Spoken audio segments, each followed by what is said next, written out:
Assalamualaikum warahmatullahi wabarakatuh. Salam sejahtera bagi kita semua. Om Swastiastu, Namo Buddhaya, Salam Kebajikan Rahayu. Pada kesempatan kali ini saya akan menjelaskan hasil praktikum pada modul ke-9, yaitu percobaan 9, yaitu SPI Modbus dan Komunikasi STM 32 serta ISP 32. Sebelumnya, izinkan saya untuk memperkenalkan diri. Nama saya Rifan Aditya dengan NIM 400403346200029 dari Program Studi Teknologi Rekayasa Otomasi Angkatan 2024, Sekolah Vokasi Universitas Diponegoro dengan dosen pengampu Bapak Rafiq Cahyo Prayogo STMT. Langsung saja. Di sini tujuan dari praktikum 9 ini yaitu untuk memahami arsitektur fisik bus SPI meliputi jalur transmisi data dan kendali periferal. Kemudian menguasai konsep antara phase clock yang membentuk 4 mode operasi standar SPI. Menganalisis perbedaan topologi jaringan independen dan daily clean dalam manajemen multi-slave. Kemudian memahami implementasi drive SPI pada NetFrom, ISP IDF, ESP32 dan HAV STM32 berbasis interrupt serta DMA. Kemudian menguasai parameter konfigurasi dan protokol komunikasi spesifik pada chip peripheral flash dan micro SDA, ADC, DAC dan akseleromotor. Kemudian mampu melakukan troubleshooting bus SPI serta membandingkan karakteristik performanya dengan protokol I2C. Nah, apa itu yang dimaksud dengan MOSI, MISO, SCLK, dan CS atau SS sebagai jalur SPI? Di sini SPI Serial Peripheral Interface yang merupakan standar komunikasi serial sinkron yang beroperasi dengan kecepatan tinggi menggunakan 4 jalur fisik utama, yaitu MOSI Master, with Slave In untuk mengirimkan data dan master ke peripheral, MISO Master In Slave Out untuk menerima data dari peripheral ke master, CLK atau Serial Clock yang dibangkitkan oleh master sebagai acuan detak waktu sinkronisasi, serta jalur CS atau SS chip select atau slave select yang berfungsi sebagai pengendali akses untuk mengaktifkan atau menonaktifkan peripheral dengan target yang dituju sehingga komunikasi dapat berjalan secara terarah tanpa adanya interferensi sinyal dan peripheral lain. Kemudian, apa yang dimaksud dengan clock polarity atau CPO dan clock fase atau CPHA, yaitu pengondisian sinyal detak waktu pada bus SPI yang diatur secara spesifik melalui 2 parameter utama, yaitu CPO clock polarity dan CPHA clock fase, di mana parameter CPO menentukan tingkat logika awal dari jalur SCLK pada saat bus berada dalam kondisi sleep atau tidak mentransmisikan data seperti logika low atau CPO 0, dan logika high untuk tidak mentransmisikan data seperti logika low atau CPO 0 dengan logika high untuk CPO 1, sedangkan parameter CPH menentukan garis dari tepi bus clock yang mana yang akan digunakan untuk sebagai momen penduplikasian data dan momen perubahan data seperti tepi pulsa pertama atau CPHA 0 atau tepi pulsa kedua untuk CPHA 1. Kemudian ada 4 mode SPI, yaitu mode 0, 1, 2, 3, yang mana kombinasi nilai logika dari parameter CPO dan CPHA menghasilkan 4 mode operasi standar SPI yang harus diselaraskan antara master dan peripheral agar pertukaran data tidak mengalami korupsi bit, di mana mode 0 terbentuk dari CPO 0 dan CPH 0 yang mencuplikan data pada tepi naik pertama dan mode 1 yang terbentuk pada CPO0 dan CPH1 yang mencuplikan data pada tepi turunan pertama. Mode 2 terbentuk dari CPO1 dan CPH0 yang mencuplikan data dari tepi turunan pertama dengan kondisi idle hit, serta mode 3 terbentuk dari CPO1 dan CPH1 di mana mencuplikan data yang dilakukan pada tepi naik pertama setelah dikondisikan idle hit. Kemudian ada half duplex, full duplex, dan half duplex serta simplex, di mana protokol SPI menawarkan fleksibilitas mode transmisi data yang dapat disesuaikan dengan kebutuhan bandwidth yang ketersediaan pin perangkat keras, mulai dari mode full duplex yang memungkinkan master dan slave mengirimkan sekaligus menerima data secara simultan pada saat yang bersamaan melalui jalur MOSI dan MISO yang terpasang. Mode half duplex yang menghemat jalur fisik dengan menggunakan satu kabel data secara bergantian untuk mengirimkan dan menerima, hingga mode simplex yang meredukasi komunikasi menjadi satu arah saja tanpa adanya umpan balik dari perangkat penerima.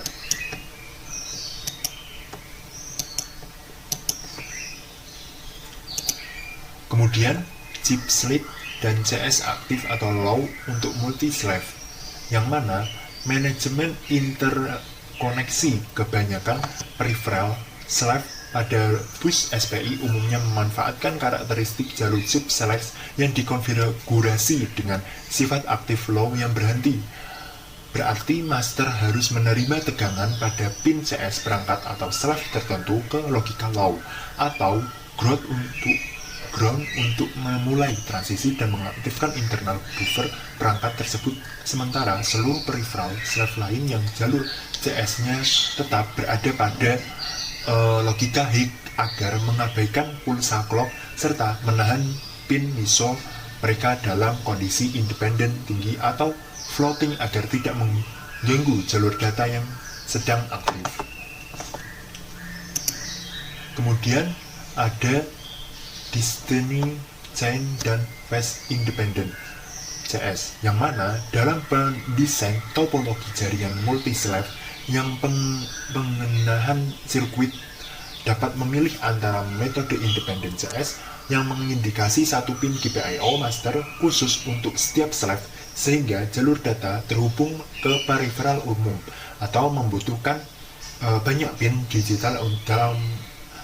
metode Destiny Chain, di mana seluruh jalur CS digabungkan menjadi satu atau pin data dihubungkan secara seri dari keseluruhan satu slave atau slave ke masukan slave berikutnya, yang mana seluruh data tersebut digeser secara berantai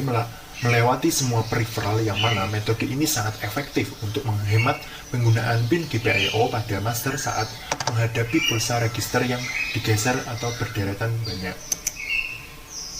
Kemudian kecepatan SPI atau sekitar 10 Hz atau 50 MHz, yang mana berbeda dengan protokol komunikasi lain yang dibatasi oleh standar internal yang kaku atau kecepatan bus SPI yang memiliki rentan operasional yang sangat luas, mulai dari 10 Hz untuk kebutuhan komunikasi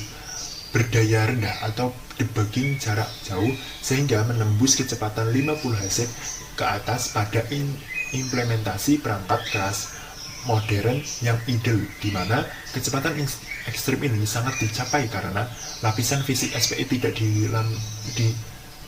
dibebani oleh efek perlambatan dan dari kapasitas resistor pull up eksternal, melainkan dikendalikan secara efektif oleh sirkuit push up internal microcontroller.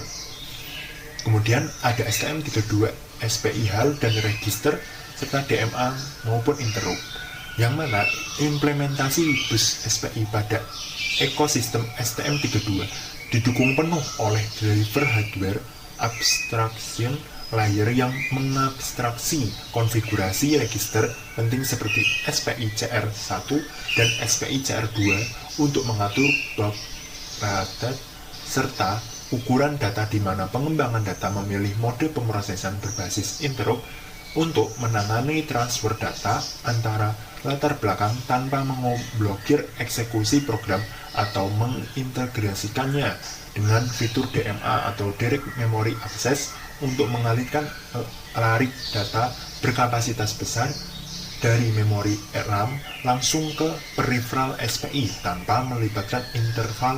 interfasi core prosesor yang sama sekali. Kemudian ada ESP32, ESP IDE SPI, dan GPIO Matrix SPI Master atau Slave. Di sini menjelaskan pengembangan peripheral SPI pada arsitektur SPI 32 yang menggunakan Framework SPI IDX dan menyediakan fleksibilitas penataan pin lewat fitur GPIO atau Matrix yang mengizinkan mengalokasikan fungsi MOSI dan MISO atau CLSK dan CS ke pin digital yang mana melalui software walaupun penggunaan pin low mux bawaan tetap direkomendasikan untuk mengejar kecepatan maksimal di atas 26 MHz, di mana networking ini juga menyediakan driver terpisah yang matang untuk mengonfigurasi ESP32 baik sebagai SPI master yang mengendalikan bus maupun sebagai SPI slave yang meresponsif terhadap interupsi dari prosesor luar. Ini percobaan ke-1 dari modul ke-9. Nah, di sini ESP dihubungkan dengan komunikasi SPI ke LCD PRT dan MOSI 19, SLK 18, CS5, DC-nya 2 dan RST-nya 2. Nah, di sini dapat dilihat tampilan dari visual code-nya. Nah, ini adalah urut-urutannya dari pengalamatan dalam hardware-nya. Nah, ini adalah programnya dari awal sampai akhir. Nah, ini background warna yang ditampilkan yaitu warna-warna yang berbeda seperti putih, merah, hijau, kuning. Kemudian ini ada nama-nama anggota dalam kelompoknya dengan urutan sama seperti program di sini. Seperti urutan warnanya juga akan sama dengan penyesuaian namanya juga sama. Dari putih, merah, green, biru, kuning, magenta, dan hitam. Nah, untuk menampilkan LCD ke MT sebagai berikut library-nya atau fleet-nya. Nah, ini adalah tampilan dari hardware-nya juga. Kemudian ada SPI Flash yang mana V25Q4 dan JEDEC ID Red Wireless dan RSS yang mana chip memori SPI Flash W264 yang berkapasitas 8 MB memiliki arsitektur internal berupa PEX sebesar 25 bit dan ukuran sektor sebesar 4 KB dan blok sebesar 32 atau 64 KB, di mana pembacaan identitas keaslian chip dilakukan lewat interrupt JEDEC atau sedang beroperasi penulisan data baru berupa multak kebutuhan atau pengiriman perintah with enable atau opcode 0 sampai 6 sebelum master dapat mengeksekusi perintah PEX program dengan POC kode atau 0 kali 2 atau perintah exercise dengan pengembangan wajib memantau status register internal secara berkala untuk mengindikasi bit busy pengguna memastikan operasi internal telah selesai sebelum mengirim instruksi berikutnya.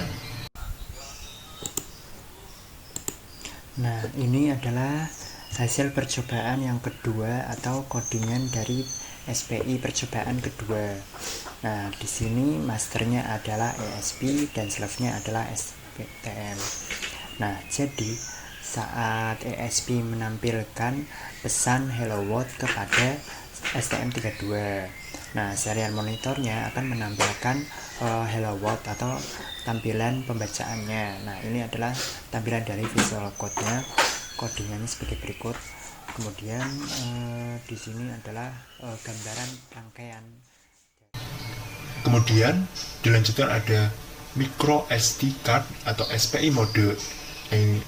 unit 400 kHz atau C, dan CMD atau AD CMD, yang mana pengkondisian awal kartu micro SD untuk memasukkan ke dalam mode komunikasi SPI yang diwajibkan berjalan pada kecepatan clock rendah sebesar 400 Hz, yang mana demi menjaga kapasitabilitas tegangan sirkuit lama selama master mengirimkan rangkaian perintah dari inisialisasi awal seperti CMDO untuk mereset kartu, dilanjutkan CMD8 untuk memverifikasi rentan tegangan operasi serta aplikasi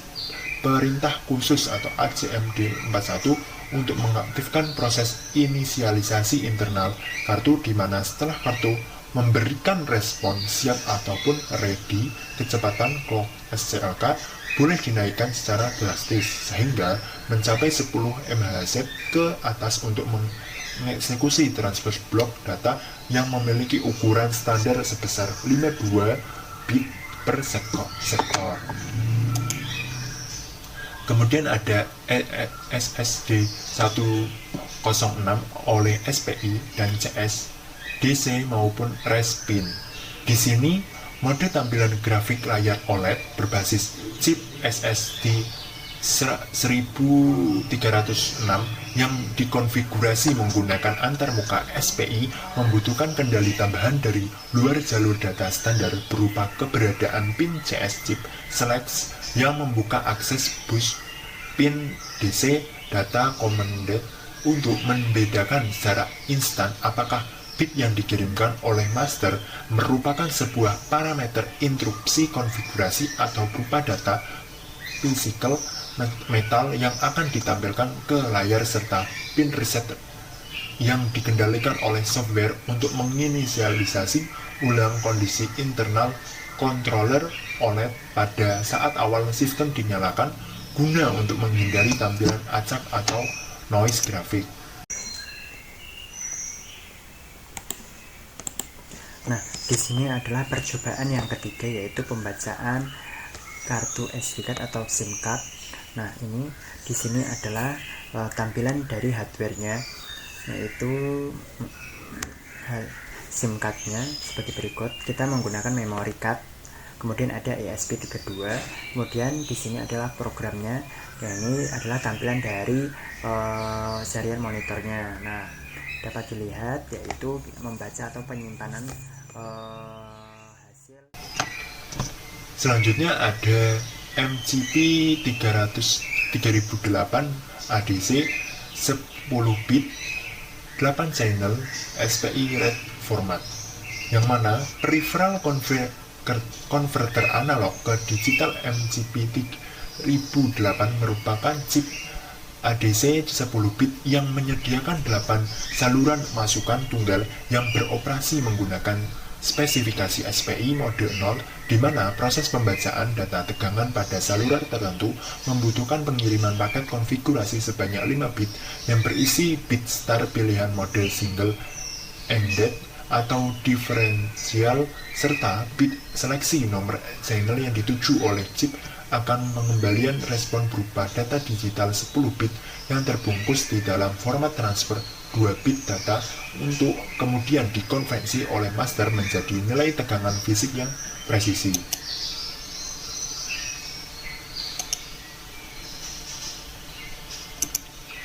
Kemudian ada MCP 4921 ADC 12 bit SPI with format, yang mana chip converter digital ke analog MCP 491 menyediakan keluaran tegangan analog berresolusi 12 bit menggunakan format penulisan SPI mode 0 dengan panjang paket data sebesar 16 bit utuh, di mana bit ke-15 hingga bit ke-12 dialokasikan khusus sebagai bit konfigurasi internal seperti pemilihan gain dan status shutdown, sedangkan bit ke-11 hingga bit ke-0 menampung nilai digital ADC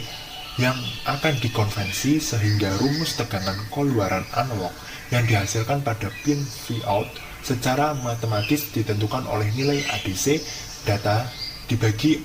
4096 kemudian dikalikan dengan nilai tegangan referensi Vref serta dikalikan dengan faktor penguatan atau gain yang dipilih.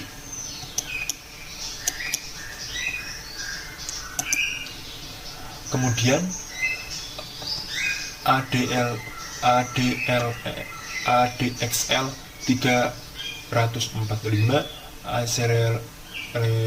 accelerometer mode 3 device dan axis data, yang mana sensor accelerometer 3 sumbu ADXL 345 dikonfigurasikan untuk berkomunikasi menggunakan spesialisasi SPI mode 3 dengan karakteristivitas parameter CPO1 dan CPH1, di mana langkah troubleshooting awal untuk memverifikasi koneksi hardware dilakukan dengan membaca register device dengan alamat 0x00 yang harus mengembalikan nilai konstan sebesar 0x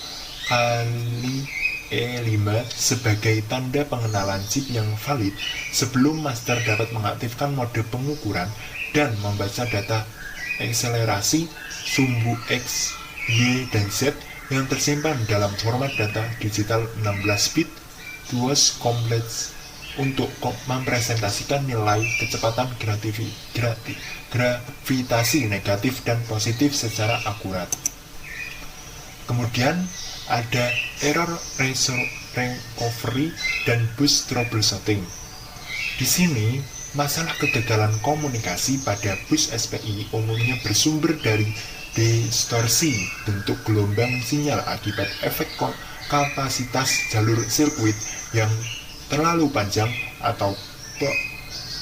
pantulan noise kelistrikan frekuensi tinggi yang dapat dideteksi menggunakan instrumen logika analyzer atau osiloskop, di mana langkah mitigasi kesalahan dilakukan dengan menurunkan frekuensi close SCLK, memasang resistor terminal seri pada jalur clock untuk meredam ring, serta menerapkan fungsi error recovery pada software melalui pengecekan status register flag overrun atau closing disk, susul oleh tindakan pelepasan pin CS ke logika HIG secara manual dengan mengeksekusi produser reset serta inisialisasi ulang peripheral internal MCU. Kemudian ada SPI dengan I2C compression. Perbandingan kedua ini yaitu pada karakteristik antara kedua protokol menunjukkan bahwa SPI unggul mutlak dalam hal kecepatan transport data dengan mengendalikan komunikasi full duplex tanpa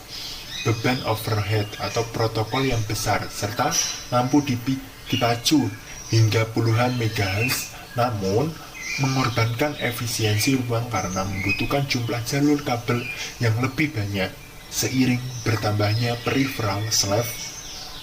Sementara protokol I2C jauh lebih efisien dalam menghemat pin karena hanya membutuhkan 2 kabel open drain untuk ratusan slave, tetapi memiliki keterbatasan kecepatan transmisi yang jauh lebih rendah serta rentan terhadap fenomenal bus high jika salah satu slave mengalami crash. Kemudian ada integrasi project dengan troubleshooting, di mana di sini ada tahapan untuk finalisasi integrasi project yang melibatkan banyak peripheral SPI untuk menuntut ketelitian dalam pengaruhan alokasi prioritas DMA yang mengatur level logika pin CS yang independen serta pemisahan clock domain yang tepat antara chip agar peripheral berkecepatan rendah seperti ADC tidak mengganggu kinerja peripheral berkecepatan tinggi seperti flash memory, di mana penyusunan arsitektur software yang modular dengan penanganan error terisolasi pada setiap node peripheral yang akan menjamin integrasi data serta stabilisasi tas operasional sistem tertanam secara keseluruhan saat implementasi acara lingkungan industri.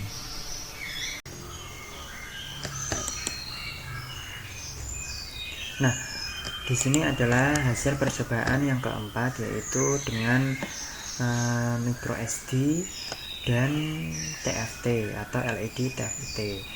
Nah, ini dapat dilihat pembacaannya, yaitu menampilkan hello world pada pengiriman slave-nya. Ini nilai code-nya bertanda bahwa hasil dari kesimpulan dari dilakukannya percobaan ini dapat ditarik kesimpulan dari protokol komunikasi SPI merupakan solusi antarmuka performa tinggi yang tidak tergantikan oleh aplikasi sistem tertanam yang membutuhkan transfer data berkecepatan tinggi dan real time secara penyimpanan memori flash, tampilan grafik, serta